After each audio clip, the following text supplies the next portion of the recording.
నమస్కారం friends. So నేను పెట్టిన టైటిల్ ప్రకారం ఇది Raj Tarun and cinema actor Raj Tarun and Lavanya. Okay, so అది పబ్లిక్ ఇష్యూ మీరు చెప్పండి. అంటే అది కంటిన్యూస్గా దాదాపు లాస్ట్ 6 months నుంచి ఇంకెక్కువనో కంటిన్యూస్గా నాంతనే ఉంది.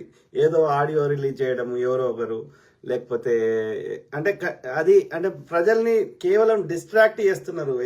అంటే ఈ మీడియా సంస్థలకి మంచి కంటెంట్ క్రియేట్ చేసే స్థానంలో లేరా అంటే ఇప్పుడు ఎందుకంటే ఇట్లా బర్నింగ్ ఏదో ఒకటి తీసుకొని వచ్చింది అనుకో, they don't need to spend any little effort, కొంచెం ఎఫర్ట్ కూడా పెట్టి మనము ఏది మంచి కంటెంట్ ప్రజలకు యూజ్ అయ్యేది, లేకపోతే ప్రభుత్వాల యొక్క అసమర్థతని, లేకపోతే ఇంకేమైనా ప్రజల్ని ఎడ్యుకేట్ చేసే విధంగా, అది ఎడ్యుకేట్ చేసేది కూడా ప్రజలకి ఏమంటారు వాళ్ళకి నచ్చే స్లాంగ్లనే వాళ్ళకి చెప్పి అయినా సరే వాళ్ళకి ప్రతి విషయం మీద అవగాహన చేయించడం శాత కాదా? అంటే మీడియా అనేది ఒక ఏమంటారు జర్నలిజం విలువలు, ఆ జర్నలిజం విలువలతో కూడిన వాళ్ళు మీడియా సంస్థలు నడుపుతున్నారా, లేకపోతే దే జస్ట్ వాంట్ టు ఏమంటారు సమాజంలో వాళ్ళకి వ్యూస్ వస్తే సరిపోతుంది, సమాజాన్ని ఎక్కడికి పోయినా అల్లకల్లోలమైన పర్లేదా? అంటే ఈ అఘోరి అంట, వాడు అఘోరి ఏందో అది వాడు అసలు వాడి మళ్ళీ ఒకరోజు మాట్లాడతా. కానీ మీడియా అనేది ఎట్లా తయారైంది అనేది అంటే వాళ్ళకి కంటెంట్ చేయడం వస్తలేదా అనేది ఆలోచించుకోవాలి. ఓకే, లేకపోతే ఈ మీడియాలను కూడా రెగ్యులేట్ చేయడం ఏమైనా ఉంటుందా? ఏది ఇట్లా ఏమంటారు మినిమం ఒక జర్నలిజంలో మినిమం డిప్లొమా అన్న చేసిన వాళ్ళే మీడియా సంస్థలు పెట్టాలా? ఇట్లా ఏమన్నా ఆలోచించాల్సిన విషయం ఉంది. ఎందుకంటే వాళ్ళకు ఒక సామాజిక బాధ్యత ఉంది. ప్రజలకి సరైన సమాచారాన్ని ఇస్తూ వాళ్ళని ఏమంటారు వాళ్ళని తప్పుదో పట్టించవద్దు కదా, రైట్? సో ఆలోచించాలి ప్రభుత్వాలు. ఏమంటారు నేను అనేది వాళ్ళ స్వేచ్ఛను తీసేయమంటలేదు, దయచేసి స్వేచ్ఛ ఉండాలి. ఓకే, ప్రభుత్వంలో తప్పు చేసినా ప్రశ్నించే హక్కు ఉండాలి, కానీ ఏమంటారు కొన్ని విలువలతో కూడింది ఉండాలి. నిన్న ఏదో ఇట్లా యూట్యూబ్లో సెర్చ్ చేస్తుంటే ఒక అమ్మాయి ఏదో మాట్లాడుతుంది, ఆమె పేరు రవలి అంట, ఇన్ఫ్లుయెన్సర్. అమ్మ నాయన, నేను మొగోడినై కూడా అట్లా మాట్లాడలేను, అంత పచ్చిబూతులు అట్లా మాట్లాడుతుంది. దాన్ని యూట్యూబ్లో పెట్టేస్తున్నారు.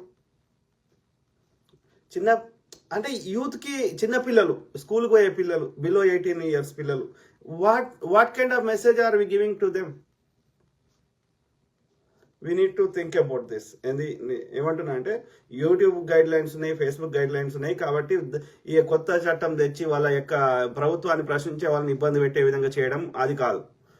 కానీ ఈ న్యూసెన్స్కి సంబంధించిన న్యూసెన్స్ రిలేటెడ్ ఏదన్నా ఇప్పుడు బట్టలు లేకుండా తిరిగేదాడు, లేకపోతే ఇప్పుడు అమ్మాయి బూతులు, పచ్చి బూతులు, మామూలు బూతులు కాదు అవి. మొగోళ్ళు కూడా అట్లా మాట్లాడలేదు. రవలి అని ఒక అమ్మాయి ఉంటుంది, ఆమె మరి ఏ సంస్కారంతో ఆమె మాట్లాడుతుందో. బావా అని అంటే ఎవరో పిలిచి ఆమె అన్నదంటే ఫస్ట్ వేరే వాళ్ళు బావా అంటే తప్పంట. ఏం మాట్లాడుతారు? ఇప్పుడు ఎవడో బిర్యానీ వండుకున్నాడు, బిర్యానీ మాదే అంటే ఎవడొప్పుకుంటాడు, అది ఎవడైనా వండుకోవచ్చు, రైట్? అంటే సో అట్లా తయారయ్యారు మనుషులు. సో కాబట్టి మీడియాకి గుడ్ కంటెంట్ క్రియేట్ చేయడం వస్తలేదా అనేది ఒక పాయింట్. ఇంకా పోతే రెండోది, ఈ రాజ్ తరుణ్ అండ్ లావణ్య విషయంలో అందులో ప్రజలకు యూజ్ అయ్యేది కానీ, అది ప్రజా సమస్య కానీ, లేకపోతే డే టు డే ప్రజలకు ఈ సమాజంలో ఉన్న సమస్యకి ఏదైనా కోరిలేట్ అయ్యే విధంగా కానీ ఎక్కడ వాళ్ళ ఇష్యూ చాలా చిన్నది, అసలు ఇష్యూయే కాదు నా దృష్టిలో. రాజ్ తరుణ్ అండ్ లావణ్య విషయంలో అసలు ఇష్యూయే కాదు. ఈ అమ్మాయి అంటది పెళ్లి చేసుకున్నా అంటది, రాజ్ తరుణ్ అంటాడు మేము సహజీవనం చేసినాం పెళ్లి చేసుకోలేదంటాడు. ఏదన్నా ఒకటి అధికారికంగా ఏమంటారు మనకి అప్రూవల్ ఉంది, రిజిస్టర్ చేసినా లేకపోతే అందరి ముందు పెళ్లి చేసుకున్నా దానికి సమాజం యొక్క అప్రూవల్ ఉంది, కాబట్టి దానికి చట్టాలు కొంచెం డిఫరెంట్గా వర్తిస్తాయి. సహజీవనం చేస్తే నీ ప్రైవేట్గా ఇద్దరు కలిసి ఉంటే దానికి చట్టం ఏం వర్తించదు, అంతే. Other than that everything else is same. Living together, sharing food, sharing bed, everything కదా. సో కాబట్టి అది అంతరాత్మకు సంబంధించింది. ఓన్లీ మ్యారేజ్కి అదర్ దాన్ మ్యారేజ్ సహజీవనానికి తేడా ఏంటంటే ఓన్లీ ద లీగల్ అప్రూవల్, చట్టం రూల్స్, చట్టం సంబంధించిన హక్కులు కానీ ఆస్తుల పంపకాలు కానీ వాటిలో కొంచెం డిఫరెన్స్ ఉంటుంది. లేకపోతే ఈ లీగల్ లేకపోతే మిగిలిందంతా సేమ్, రైట్?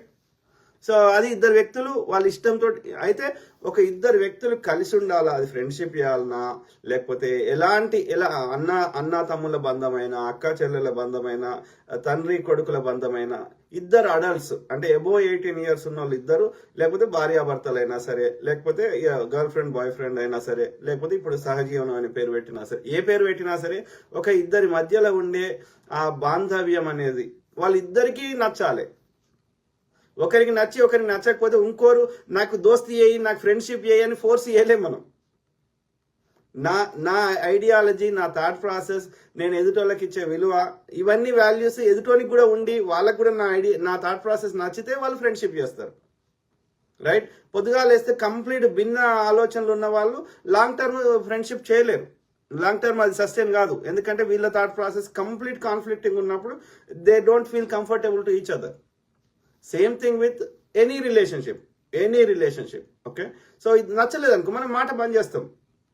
అంతేగాని ఇక వాళ్ళ మీద శత్రుత్వం పెంచుకొని వాళ్ళని నాశనం చేయాలనుకోం. ప్లస్ వాళ్ళని బలవంతంగా మనతోటి ఫ్రెండ్షిప్ చేయమని ఫోర్స్ చేయలేం. Same thing applies to husband and wife, same thing applies to friends, same thing applies to this సహజీవనం. ఓకే, అవునా కాదా? సో భార్యాభర్తలకు కూడా అదే చెప్తున్నా. ఇప్పుడే ఇంతకుముందు ఒక వీడియో చూసిన, ఏది ఆ భర్త ఆమె ఎవరో ఆయన గర్ల్ ఫ్రెండో లేకపోతే ఏమంటారు ఉంచుకున్నాడో, లేకపోతే కేవలం కోరిక తీర్చుకుంటుండో మనకు తెలియదు. ఏదైనా సుప్రీంకోర్టు కూడా తీర్పు ఇచ్చింది, people even married people can also have affair అని చెప్పి. అఫేరే అని చెప్పలే. ఇంకా మన దరిద్రం ఏంటంటే అఫేర్ అని చెప్పలే. ఏమని చెప్పింది సుప్రీంకోర్టు తీర్పు? ఏది ఎవడన్నా ఆమెను ఒక పింపు లెక్క ఉంచి బలవంతంగా వ్యభిచారం చేపిస్తే తప్పు, కానీ ఆమంతట ఆమె చేస్తే తప్పు కాదంట. ఇదేమి కోర్టో ఇదేమి అంటే సుప్రీంకోర్టు అధికారికంగా చెప్తుంది ఏంటంటే ఆమెకు కాళ్ళు లేవు, ఆమెకు చేతులు లేవు, ఆమె ఏమీ కష్టపడకుండా వచ్చినటువంటి కొంత కొవ్వు పదార్థం కొన్ని ప్రాంతాలు ఉన్నది, అది అమ్ముకోవచ్చు. ఆమె కాళ్ళతోటి చేసే పని చేయరాదు, చేతులతోటి చేసే పని చేయరాదు, బ్రెయిన్ తోటి చేసే పని చేయరాదు. ఆ స్త్రీకి డాక్టర్ కాలేదు, ఇంజనీర్ కాలేదు, కనీసం ఒక కూలి పని కూడా చేయలేదు. కేవలం ఏమి కష్టపడకొచ్చినటువంటి కొవ్వు పదార్థాన్ని అమ్ముకోవచ్చని అధికారికంగా భారత సుప్రీంకోర్టు అప్రూవ్ చేస్తుంది. ఇది కరెక్ట్ అని మనం చెప్పాలి. మరి అప్రూవ్ చేయండి. వ్యభిచారం లీగల్ అని ఒక చట్టం తీసుకురండి. పీడమైంది కదా. స్త్రీ అనేది ఆమెకు ప్రాణం లేదు, ఆమెకంటూ సొంత ఆలోచన లేదు, మగవాడు చేసినట్టుగా మిగతా అన్ని పనులు చేయలేదు. కాబట్టి ఆమె ఒక వస్తువు, అదొక బొమ్మ. ఆ బొమ్మని, ఆ కొవ్వు పదార్థంతో చేసిన బొమ్మని ఎవడైనా ఒత్తుకోవచ్చు, ఎవడైనా ఏమన్నా చేసుకోవచ్చు అని మరి అధికారికంగా చట్టం చేయండి. పీడమవుతుంది కదా. అప్పుడు చట్టం చేస్తే ఈ రోగాలు స్ప్రెడ్ కాకుండా ఉండడానికి ఆ యొక్క ప్రీ అప్రూవల్ తీసుకొని ఎలాంటి రోగాలు లేని వారిని, వచ్చే కస్టమర్కి రోగాలు ఉండొద్దు, వాళ్ళ మెడికల్ సర్టిఫికేట్ తీసుకురావాలి, ఈమెకి ఎలాంటి రోగాలు ఉండొద్దు. అప్పుడే వాళ్ళకు అఫీషియల్గా వ్యభిచారం చేసుకోవచ్చు. మరి ఆ చట్టం లీగలైజ్ అన్న చేయండి. పీడవుతుంది కదా, ఈ రోగాలన్నా తగ్గుతాయి కదా. ప్లస్ గవర్నమెంట్ ట్యాక్సులు వస్తాయి కదా. ఈ బిగ్ అమౌంట్ వస్తున్నది ఈ వ్యభిచారంలో. ఏది ఇప్పుడు ఒక ఇంతో అంత పేరున్న హీరోయిన్లకి అయితే ఇక వాళ్ళ రేట్లు ఎంత ఉంటాయి? శివజ్యోతులు, ఇంకో జ్యోతులు, ఆ జ్యోతులు, ఈ జ్యోతులు, ఇక పేర్లు చెప్తే వాళ్ళు తలకి ఎడబెట్టుకుంటారు. కానీ సో అధికారికంగా చేసినప్పుడు మరి గవర్నమెంట్ ట్యాక్స్లన్నీ వస్తాయి కదరా. ఒక గంటకి 10 లక్షల రూపాయలు తీసుకుంటే, రైట్, ఒక నైట్కి అది ఎంత తీసుకుంటుందో దానికి పేరున్న దాన్ని బట్టి. హీరోయిన్ జర్ర పేరు వస్తే దాన్ని జర్ర అంత ముఖం, ఇప్పుడు అన్ని ప్లాస్టిక్ ముఖాలే కదా, అన్ని మేకప్లు గీకప్లు తయారయ్యి, అది వాళ్ళు మేకప్ తీసేస్తే వాళ్ళు మోస్ట్ ఆఫ్ ద పీపుల్ మనం చూడలేము. సో ఇట్లా తయారైనరు. అంటే ఎవడో చేయిస్తే తప్పు అంటున్నారు, వాళ్ళంతా వాళ్ళు చేస్తే కరెక్ట్ అంటున్నారు. ఎంత దౌర్భాగ్యం అండి. ఎందుకంటే ఆడు పైనున్నోడు కూడా అదే చేస్తున్నాడు కదా. నిన్న ఎవరు అంటున్నారు, మోడీ దాన్ని కంగనా రనౌత్ని అదని చెప్తున్నారు. ఓకే, సో ఆ క్రమంలో నేను ఏం చెప్తున్నా, టాపిక్ కొంచెం డిఫరెంట్గా పోయింది. కానీ సో అయితే ఏమంటున్నా అంటే ఇక్కడ రాజ్ తరుణ్ అండ్ ఈ యొక్క ఏమంటారు ఈ లావణ్య విషయంలో అక్కడ విషయమే లేదంటున్నా. వాళ్ళిద్దరు కలిసి ఉన్నారు. ఆయన ఫస్ట్ హైదరాబాద్ వచ్చినప్పుడు ఆయనకు ఒక ఏమంటారు మోరల్ సపోర్ట్ లెక్క ఉన్నది. ఈమె మంచి అందరికి ఎవరికైనా భోజనం పెడుతుందంట. భోజనం పెట్టే ఉద్దేశం ఏంది? She wants to make a good friends. వాళ్ళతోటి ఏదన్నా మనకి లబ్ధి చేకూరుతుందని అందరినీ దోస్తు చేసుకుంటుంది. దోస్తు చేసుకున్నాక ఈమెం చేస్తుంది, ఈమెకు ఆ గోవాలో ఏదో కోర్సు నేర్చుకోవడానికి పోయింది. ఏం కోర్స్ అది? అదే డీజే కోర్సు నేర్చుకోవడానికి పోయింది. అక్కడ ఈమెకు అన్ని దరిద్రపు అలవాట్లు చేసుకున్నది. అంటే ఇక వ్యభిచారం చేయడము, డ్రగ్స్ చేయడము, ఈ యొక్క ఏమంటారు తాగడము, అన్ని చెడు అలవాట్లు అన్ని నేర్చుకున్నది ఈ లావణ్య అంటే. ఆమె కూకట్పల్లిలో అక్కడ కేపీహెచ్బిలో ఎక్కడో పెరిగింది. వాళ్ళ తల్లిదండ్రులు అక్కడే ఉంటారంట. సో ఇది పేదరిక middle class or below middle క్లాస్నే పెరిగింది. ఎన్నడూ పైసలు చూడలేదు జీవితంలో. కాబట్టి ఏదో ఒక దారిలో పైసలు కావాలి ఆమెకి. కష్టపడకుండా బిగ్ మనీ కావాలి. ఏం చేస్తుంది? ఇట్లనే చేస్తుంది, బ్లాక్మెయిల్ చేస్తుంది. లేకపోతే ఆ తోటి అమ్మాయిలకు కూడా, ఫ్రెండ్స్కి కూడా పార్టీ అని చెప్పి పిలిచి వాళ్ళ తాగే కోకులను వెళ్ళనో, లేకపోతే వాళ్ళు మందు ఇప్పుడు అందరు మందు కూడా తాగుతారు లేడీస్ కూడా. సో ఆ మందులను ఈ డ్రగ్ కలుపుతుంది. ఆ ఆఫ్రికన్స్ ఎవరో ఉంటారంట బేగంపేట దగ్గర. సో వాళ్ళ దగ్గర ఆ డ్రగ్స్ కొని ఇట్లా అమ్ముకుంటుంది. ఎందుకంటే ఆ డ్రగ్స్లలో ఎక్కువ పైసలు వస్తాయి. కానీ దానివల్ల ఏమవుతుంది, డ్రగ్స్ వల్ల ప్రాణాలు పోతున్నాయి, లేకపోతే ప్రాణాలు పోతాయి. ఎందుకంటే అది ఒక 10 రోజులు కూడా వండుకొని ఉంటారు వాళ్ళు. అది కంప్లీట్ నర్వస్ సిస్టమ్ని ఇది డ్యామేజ్ చేస్తుంది అది. కాబట్టి తన యొక్క స్వార్థం కోసం ఆమె డ్రగ్స్ వ్యాపారం చేస్తున్నది. అందులో పోలీసులు దొరకబట్టి లోపల వారేసిండ్రు. మళ్ళీ మన యొక్క పోలీసులను కూడా ఇన్ఫ్లుయెన్స్ చేసి బయటకు వచ్చింది. అంటే ఈ దుర్మార్గురాల వల్ల సమాజానికి నష్టమే ఉంది, కానీ 1% లాభం లేదు. మళ్ళీ ఆమెనే క్రిమినల్ యాక్టివిటీస్ చేసి ఆమెనే విక్టిమ్ రోల్ లెక్క వస్తున్నది. సో దీనికి ఆ శేఖర్ భాష వచ్చి ఈ రాజ్ తరుణ్ రాడు మీడియాకి. ఆ శేఖర్ భాష వచ్చేసి అదొకటి ఇదొకటి తెచ్చి చూపెడతాడు.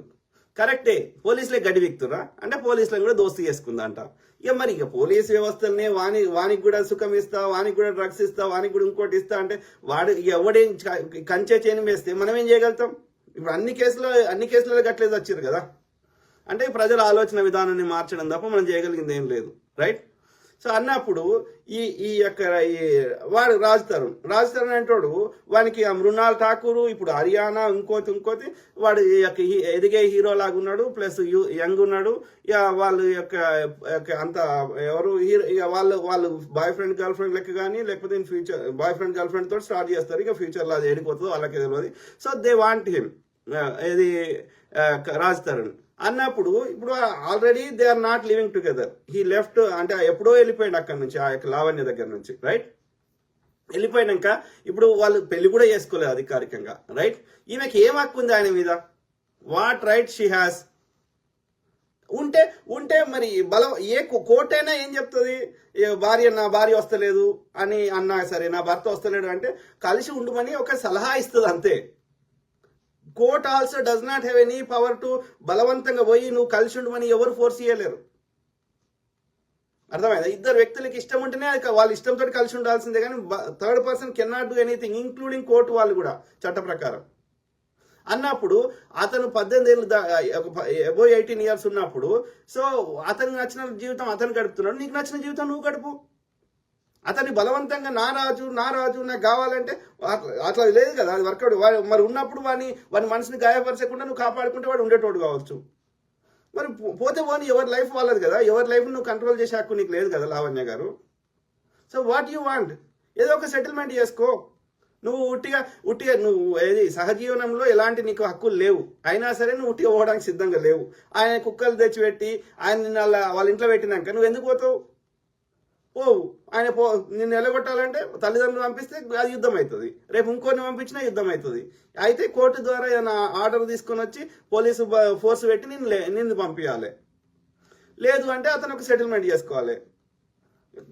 నీకైతే లీగల్గా ఎలాంటి రైట్స్ లేవు, కానీ నీ రౌడీజం అయితే నడుస్తున్నది. ఆ మృణాల్ ఠాకూర్ ఉంటే ఆమె దగ్గరికి పోతుంది, పోయి ఆమెను కొట్టే ప్రయత్నం చేస్తుంది. ఆమె ఏం తప్పు చేసింది? ఇప్పుడు రాజ్ తరుణ్ నా వాడు అంటున్నావు, నీ రాజ్ తరుణ్ ను కన్విన్స్ చేసుకో. అది మృణాల్ ఠాకూర్ అయినా హర్యానా అయినా వాళ్ళదేమున్నది? వాళ్ళు అంటే ఎవ్వడిగా నీ ఒక దరిద్రానికి ఎప్పుడో నీతోటి కలిసి ఉన్నందుకు వాడి జీవితం అంతా సంఖ్య నాకు ఇస్తావా? ఇక వాడు ఇంకో అమ్మాయితో కలిసి ఉండొద్దా? వాడు ఒక సిస్టమేటిక్ లైఫ్ బతుకొద్దా? నీతోటి వర్కౌట్ కాలేదు. సో ఇక అయితే ఎవరితోటి వర్కౌట్ కావద్దా? ఇక నీవు బలవంతంగా అతన్ని నీతో కలిసి ఉండాలి. ఈవెన్ పెళ్ళైనా సరే నువ్వు అతను నీతో కలిసి ఉండాలి. పెళ్ళైనా సరే అఫేర్ పెట్టుకోవచ్చు అన్నప్పుడు, పెళ్ళైనా సరే నువ్వు అతనికి నచ్చకపోతే అతను విడిపోయే హక్కు ఉంది. అతన్ని బలవంతంగా నీతో ఫోర్స్ఫుల్గా కలిసి ఉండాలని ఫోర్స్ చేసే హక్కు నీకు లేదు. ఇంతకుముందు ఒక వీడియో చూసినా అని చెప్పినా కదా. సో అందులో అతను భర్త ఆ యొక్క ఎవరో గర్ల్ ఫ్రెండ్ ఉంచుకున్నదో, లేకపోతే పైసలు ఇచ్చి తెచ్చుకున్నాడో, వ్యభిచారినో ఎవరో. సో ఆమెతోటి అలా ఏదో రూమ్ లో చేస్తున్నాడు. వీళ్ళకి ఈ భార్యకి ఇన్ఫర్మేషన్ వచ్చింది. దండు పట్టుకొని తీసుకొని పోయి అక్కడ పెద్ద గొడవ చేసి భర్తను గుంజి ఆని కొట్టి, ఆ అమ్మాయిని తీసుకొచ్చి ఆమెను కొట్టి ఇన్ని చేస్తున్నారు వాళ్ళు. ఆ అమ్మాయి ఏం తప్పు చేసింది?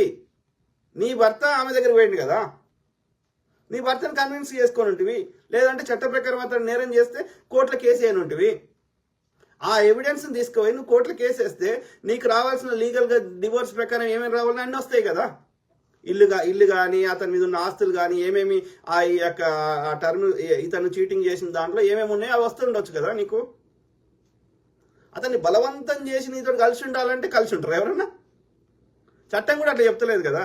18 దాటిన వాళ్ళకి ఎవరికైనా, ఇప్పుడు నా పిల్లలకైనా after 18 I can guide them. నీ ఇట్లా కాదురా, ఇక ఈ రోడ్డు పోతే ఈ ఊరు వస్తుందని చెప్తా కానీ, ఇట్లా వేసుకో బిడ్డ అని చెప్తా కానీ, వాడి ఇష్టం వాడి నచ్చినట్టు చేస్తా అంటే నేను ఆపే శక్తి నాకు లేదు. Being a father up to 18 వరకే నేను ఏది చేయగలుగుతా కొంతవరకు. After 18 I can not do anything. All I can do is guide ఒక చెప్పగలుగుతా, మార్గదర్శనం చేయగలుగుతా, ఒక సలహా ఇవ్వగలుగుతా, being a dad or being a parent. కానీ అంతకుమించి I can not control his life. నేనేమంటా, నేను ఇప్పుడు ఏది ప్రతి మనిషికి ఇండివిజువల్ ఉంటాడు. నేను తప్పు చేసిన అనుకో, నేను ఒకసారి పడ్డా అనుకో, మా డాడీ చెప్పిండు ఇట్లా ఓరా నాయన, ఇట్లా ఓకు, లేకపోతే ఫాస్ట్గా ఓకు, యాక్సిడెంట్ అవుతుంది, పడతావు, ఇంకోటి అని చెప్పిండు అనుకో. అయినా సరే నేను పోయినా అనుకో, నేను పడ్డాక నేను నేర్చుకుంటా కదా, అది నా లైఫ్ కదా. If I do any mistake in my life I learn through my mistakes. అది నా జీవితం, అది నా అనుభవం. నాకు ఆకలైతే నేను తింటా, కాదు వేరే వాళ్ళు తినమని ఫోర్స్ చేస్తే నేను తినను, రైట్? అది తిన్నాక అది నచ్చకపోతే నెక్స్ట్ ఏం తిన కావచ్చు, కానీ దట్ ఈస్ మై ఎక్స్పీరియన్స్. అది నా అనుభవం. నా అనుభవాన్ని, నా జీవితాన్ని ఎవరో కంట్రోల్ చేసే హక్కు వేరే వాళ్ళకి లేదు. Same thing with other people. నేను కూడా వేరే వాళ్ళని కంట్రోల్ చేయను. I respect their privacy, I respect their individuality, I respect their choices. అప్పుడు నేను వాళ్ళకి నిజమైన ఆత్మీయ బంధువునైతా, నేను లేకపోతే నిజమైన వాళ్ళ శ్రేయోభిలాషనైతా.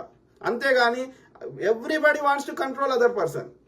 No, all you have is you can guide them. నువ్వు వాళ్ళకు ఒక సలహా ఇవ్వగలుగుతావు, కానీ వాళ్ళ జీవితాన్ని కంట్రోల్ చేసే హక్కు లేదు, కంట్రోల్ చేయకూడదు. ఒకవేళ తప్పు చేసినా సరే వాడే నేర్చుకుంటాడు, ఆ అమ్మాయి నేర్చుకుంటుంది అని వదిలేయాలి. 1-2 సార్లు చెప్పాలి, అయినా వినకపోతే వదిలేయాలి. కాలమే వాళ్ళకు నేర్పిస్తుందని అనుకోవాలి, రైట్? సో ఆ క్రమంలో ఏది వీళ్ళకి పెళ్లి కాలేదు, వీళ్ళకి ఎలాంటి లీగల్ బైండింగ్ లేదు, ఏది లేదు. నా రాజు తరుణ్ కావాలి, నాకు రాజును కావాలంటే 10 సార్లు చెప్పినావు, 100 సార్లు చెప్పినావు, అయినా కానీ రాజు వస్తలేడు. ఎందుకంటే వాని మనసు కాల్చినావు, వాడిని తాగి వాని మీద అరిచినావు, వాడిని దన్నినావు, వాడిని కొట్టినావు, వేరే వానితో అఫైర్లు పెట్టుకున్నావు, డ్రగ్స్ తీసుకున్నావు. నువ్వు చేయని దరిద్రం లేదు. ఎవడుంటాడే నీతోటి? రాజు తరుణ్ కాదు, ఇంకోడు కూడా ఉండడు నీతోటి. మస్తాన్ ఉండడు, ఇంకోడు కూడా ఉండడు. ఎందుకంటే నీ గుణం బాగాలేదు. గుణం బాగాలేనప్పుడు నీ లోపం పెట్టుకొని పక్కని వాడిని బలవంతంగా నీతో ఫోర్స్ఫుల్గా ఉండమంటే ఒకటి ఉండడు. కాబట్టి నా సలహా ఏంటంటే ఆ రాజు తరుణ్ అనేటువంటి దీంతో ఒక ప్రొటెక్షన్ ఆర్డర్ తెచ్చుకోరా అయ్యా. ఇది నీ దగ్గర దరిదాపులకు కూడా రాకుండా ఉండాలంటే నీకు ఒక ప్రొటెక్షన్ ఆర్డర్ ఇస్తారు కోర్టుకు పోతే. దీని నుంచి నాకు రక్షణ లేదు కాబట్టి నేనున్న పరిసర ప్రాంతాలకు దీన్ని రాకుండా నాకు కావాలని ఒక ప్రొటెక్షన్ ఆర్డర్ తెచ్చుకుంటే అది నీ దరిదాపులకు వస్తే పోలీసు వాడు వచ్చి అరెస్ట్ చేసి తీసుకుపోయి లోపల వారెత్తాడు. అర్థమైందా? అదొక లీగల్ ప్రొటెక్షన్ ఆర్డర్ తెచ్చుకో. ఎవరు? రాజు తరుణ్. అట్లనే నీకు నచ్చిన దాంతో పెళ్లి చేసుకుంటావో ఏం చేసుకుంటావో చేసుకో. ఓకే, దాని ముందే దానికి చెప్పు, నచ్చితే ముందుకు పోతాం, నచ్చకపోతే ఏమో మళ్ళీ దాని లెక్క గొడవ చేస్తా అంటే నేను చూసుకుంటా ఊరుకోను అని చెప్పు. ఎవరికి ఫ్రీడమ్ వాళ్ళది, ఎవరి ఇష్టం వాళ్ళది. ఇప్పుడు అదే అమ్మాయికి నచ్చలేదు అనుకో, అది వెళ్ళిపోయింది అనుకో, అది నాకు కావాలంటే అది వస్తుందా? వాడిని తీసుకోవద్దు, జైలు పెట్టిపిస్తుంది. మరి సేమ్ లా వైనాట్ వాని లోపల కూడా అదే ప్రాణం ఉంది కదా, మగవాని లోపల కూడా. ఇప్పుడు ఈ కేసులో ఏది రాజు తరుణ్ వెళ్ళిపోయిందని ఆమె గొడవ చేస్తున్నది. ఇంకో చాలా మెజారిటీ కేసులలో ఎట్లుంటది, వాడిని వదిలేసి వాని గర్ల్ ఫ్రెండ్ వెళ్ళిపోతే వాడు యొక్క తాగుబోతు తయారై వాడు ఒక ఆత్మహత్య చేసుకొని లేకపోతే వాడు ఏడ్చుకుంటా ఉంటాడు. వాడు నాకు ఈ అమ్మాయి కావాలి అని వాడు పోతే వాడిని దరిదాపులకు కూడా రానియది, పోలీసు అని కాల్ చేస్తుంది, వాడిని ఎల్లగొట్టిపిస్తుంది. అంటే ద లా ఎందుకు సేమ్ అప్లై కాదు? వాని లోపల కూడా అదే ప్రాణం ఉంది కదా. ఆలోచించండి. సో అట్లనే ఇక ఇది ఉట్టిగా పోయేటట్టు లేదు కాబట్టి, దాంతో నువ్వు కలిసినావు కాబట్టి, దాంతో ఎంతో కొంత గుడ్ టైం నువ్వు దాంతో షేర్ చేసినావు కాబట్టి, దాని మీద 1% నీకు సాఫ్ట్ కార్నర్ ఉంది కాబట్టి, ఒక మానవత్వంతో చట్ట ప్రకారం నువ్వేమి దానికి ఎలాంటి లీగల్ బైండింగ్ లేదు కాబట్టి దానికి నువ్వు ఒక్క పైసా కూడా ఇవ్వాల్సిన అవసరం లేదు. కానీ ఒక మానవత్వంతో నువ్వు ఒక సినిమా హీరో కాబట్టి ఏమంటారు దానికి ఒక ఆశ, దానికి దరిద్రపు అలవాట్లతో పాటు ఒక ఆశ ఉంది కాబట్టి నీ కుక్కలన్నా అది సాదుకుంటుందన్న ఒక మానవతా దృక్పథంతో అన్నా లేకపోతే జంతువుల మీద ఉన్న ప్రేమతోటన్నా ఆ ఇల్లు దానికి రాసి పారేసి అగ్రిమెంట్ లో నువ్వు ఉన్న పరిసర ప్రాంతాలకు కూడా దాని రాకుండా ఒక సెటిల్మెంట్ చేసుకో. అదొక పద్ధతి ఉంటుంది. అంతేగాని వీడు సెటిల్ చేసుకోడు, వీడేం చర్యలు తీసుకోడు, నాకు సంబంధం లేనట్టు ఉంటాడు, ఆడ శేఖర్ బాజ్ వచ్చి వరుతాడు, ఈ మీడియా సంస్థలు పండుగ చేసుకుంటారు. ఏ ఏ ఏ ఏ అంటే అందరికీ వాళ్ళకి డే టు డే వాళ్ళకి ప్రజలకు సమస్యలు ఉన్నాయా? మీ చెత్త అలా ఏమైనా యూస్ఫుల్ అంటే చూస్తాం. అలా మీరు ఇప్పటి వరకు రాజ్ తరుణ్ అండ్ లావణ్య విషయంలో ఏ ఆడియోలు రిలీజ్ అయినా, లేకపోతే ఇంతవరకు వాళ్ళు గొడవలు చేసినా, మీడియాకి వచ్చి లావణ్య మాట్లాడినా, రాజ్ తరుణ్ మాట్లాడినా, శేఖర్ భాష మాట్లాడినా, మనకు అందులోకి వెళ్ళి 1% అయినా ఈ సమాజానికి యూజ్ అయ్యేది ఒక్కటి చెప్పండి దయచేసి, మీకు దండం పెడతాం.